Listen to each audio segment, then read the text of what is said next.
বর্তমান যুগের আত্মীয় স্বজন এক একটি ভুল ধরার ডিজিটাল মেশিন।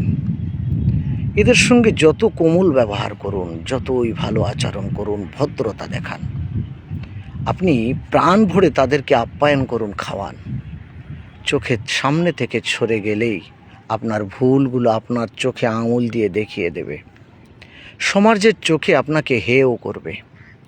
ঠিক বর্তমান যুগের বিরোধী দলনেতা এবং তাদের কর্মীদের মতো অবস্থা।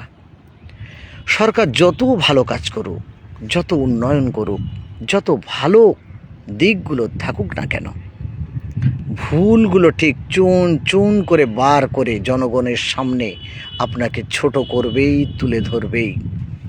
অথচ নবী সাল্লাল্লাহু আলাইহি ওয়াসাল্লাম বলেছেন, আত্মীয় স্বজনের সঙ্গে ভালো ব্যবহার রাখো, ভদ্রতা রাখো, তাদেরকে আপ্যায়ন করো। আত্মীয় স্বজনের সঙ্গে ভালো সম্পর্ক রাখলে হায়াত নাকি বৃদ্ধি পায়। কোনো আত্মীয় যখন কারো বাড়িতে আসে, তোমরা বইমুখ হয় না। নবী সাল্লাল্লাহু আলাইহি সাল্লাম বলেছেন, যখন কোনো আত্মীয় কারো বাড়িতে আসে, তার রিজিক সে সঙ্গে করে নিয়ে আসে। তোমার মাধ্যমে তাদেরকে আল্লাহ পাক রিজিকের ব্যবস্থা করেন। ঠিক এই জায়গায় দাঁড়িয়ে কোনো ধনী লোকের বাড়িতে গরিব আত্মীয় স্বজন যখন যায়, তারা কিন্তু অনেক রাগান্বিত হয়, তারা মনে কষ্ট পায়, তাদের প্রতি অবহেলা, তাদের প্রতি খারাপ আচরণ তাদেরকে দেখায়। না জানি কি চাইতে এসেছে, না জানি কি খেতে এসেছে। কিন্তু কোনো গরিবের বাড়িতে কোনো ধনী আত্মীয় স্বজন যখন আসে, কোথায় বসালে তারা যে খুশি হবে, কি খাওয়ালে তারা যে খুশি হবে, একমাত্র গরিবরাই জানে। তাই আত্মীয় স্বজনের ভুল না ধরে তাদের সঙ্গে ভদ্র আচরণ করুন।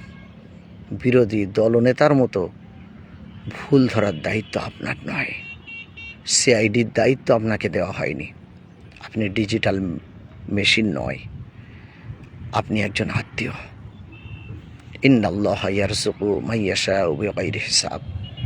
আল্লাহ যাকে ইচ্ছা তাকে রুজি দেন, বেহিসাব রুজি দেন। খাওয়ানোর মালিক আমি আপনি নয়, খাওয়ানোর মালিক হচ্ছে মহান স্রষ্টা। তিনি প্রাণ দিয়েছেন, আহার দিয়েছেন।